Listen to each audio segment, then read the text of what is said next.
Yes, I did see the Tony Yoka Carlos Takam fight. Well, not the whole thing. I skipped through it, watched bits and pieces of it. I got a gist of what the fight was like and what it was all about. Now, I really have to tip my hat to Dwyer because I thought his post-fight video was bang on the money with regards to this one. He criticized the matchmakers slinging Tony Yoka in there against Carlos Takam coming off the back of a defeat to Martin Bakole. Bakole applied a lot of pressure, which Tony Yoka didn't like. He couldn't cope with. He got hurt multiple times in the fight and ended up losing on the cards, although one of the judges tried to job Bakole out of it, but he ended up losing. And then he's been thrown right back in there against Carlos Takam, another pressure fighter who's going to come and throw loads and loads of shots. Now, perhaps the thinking of Yoka's team was that he needs to straight away face the, or at least similar adversity, if not the exact same type of adversity, similar adversity to what he faced against Bakole by way of someone that's really going to put the pressure on him. Maybe they thought he needs to go straight back into that. But no, evidently that was a very bad move. Stylistically, it appears as though pressure fighters are Tony Yoka's kryptonite. They'd be much better off putting him in there against a boxer, somebody who's going to give him time and space to get his jab off and so on and so forth. Because a lot of people are talking about the fact that Tony Yoka's jab looked poor. He wasn't able to use his height and reach effectively. I mean, I'm not sure that Virgil Hunter is necessarily the best fit for him. I'm not saying that he isn't. Maybe Tony Yoka's just not good enough for the pro game, right? But when you look at Tony Yoka's stance, it's very Andre Ward-esque. Is that really suitable for a 6'7" heavyweight with a crazy reach, whatever his reach is, 84 inches, 85 inches? Is that really a suitable style for a guy with those dimensions? You know, because Andre Ward doesn't fight up tall, right? Because he's not the tallest light heavyweight in the world.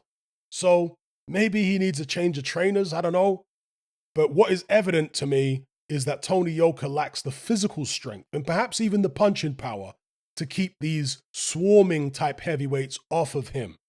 The Carlos Takams of the world, the Tony Yokas of the world. You can develop your physical strength, but at the end of the day, you're not going to get a guy who is lacking in that department to become Joe Joyce. Yeah. You have a certain natural amount of physical strength which you can build upon. And if the amount of physical strength you have is relatively low compared to your competition, you're always going to struggle in that regard.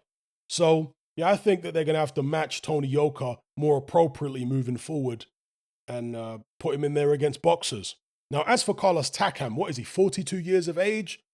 I mean, he's got an incredible build for someone who's 42. He's been around for so long. The guy's built like a tank, and he's absolutely ripped. People are asking questions, and I can't blame them. But it's a good win for him. Obviously, he's based in France. Yoka's obviously French.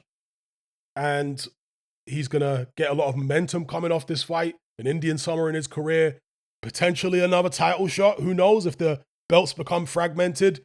He called out Dillian Whyte after the fight. I think he also wants that rematch with Derek Chisora because losing to Chisora the way that he did really burns him because he was winning that fight. He was giving Derek Chisora the business, but he just got caught and Del Boy took him out. That was one of the most incredible fights I've seen. Perhaps the best fight Derek Chisora has ever been in was the Carlos Takam fight. That was an incredible fight. Wasn't that on a Dillian Whyte undercard? I think that might have been on the White Parker undercard. It was a great card, by the way. Dillian Whyte used to put on tremendous cards back in the days, and that was one of them. So, yeah, Carlos Takam has called out Dillian Whyte. I think he still wants Chisora, but he also called out, interestingly, Martin Bakole. And I don't think he's trying to be patronizing or anything like that, but he referred to Tony Yoka as his little bro and also Bakole as his little bro. Now, Bakole, of course, is based in Scotland, but he's from the Congo, which is another French-speaking country. Carlos Takam is from, is he from Cameroon? I think he's from Cameroon, another French-speaking African country. So, yeah, I guess he must know Martin Bakole and they're cool or whatever. Referred to him as his little bro, but it says he wants that smoke with Bakole. Now, if Bakole can't get that fight against Daniel Dubois, because that's the one Bacole's really pushing for at the moment, is the Dubois fight. If he can't get that fight, then I'd like to see him fight Carlos Takam while he treads water waiting for his opportunity. Yeah, I'm all up for Martin Bakole versus Carlos Takam, I think that's a very interesting one. I would pick Martin Bakole to win, but I wouldn't be shocked if Carlos Takam managed to take that scalp, because really and truly, the only fight where Bakole's really impressed me was that Tony Yoka fight. But given the fact that Takam did a similar job on Yoka, he didn't hurt Yoka as much as Bakole did, let's be real. But he did a similar job. He bullied him around the ring and outworked him and out-hustled him.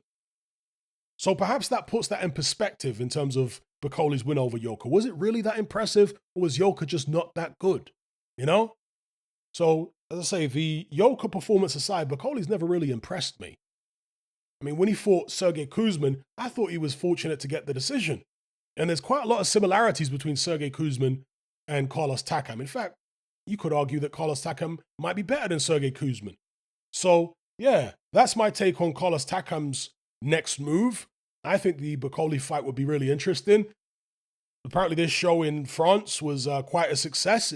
The crowd seemed to be really into it. So why not have Carlos Takam versus Martin Bakole? It probably wouldn't generate as much interest, I'm going to imagine, as this Takam Yoka fight, because Yoka, Olympic gold medalist and all that kind of thing. In fact, has he been stripped of that gold medal because of the controversy over the scoring? I'm not sure. But yeah, he was the A-side. He was the main attraction for this show. So maybe Takam versus Bakole wouldn't generate as much interest, and therefore, does that make the fight less realistic? I don't know, but I hope it can happen, because it's definitely something if Bakole can't get the Dubois fight next. And there's a chance he won't get the Dubois fight next, because there's a chance that Alexander Usyk might actually have to fight Dubois next. We don't know what's going on with this Tyson Fury situation.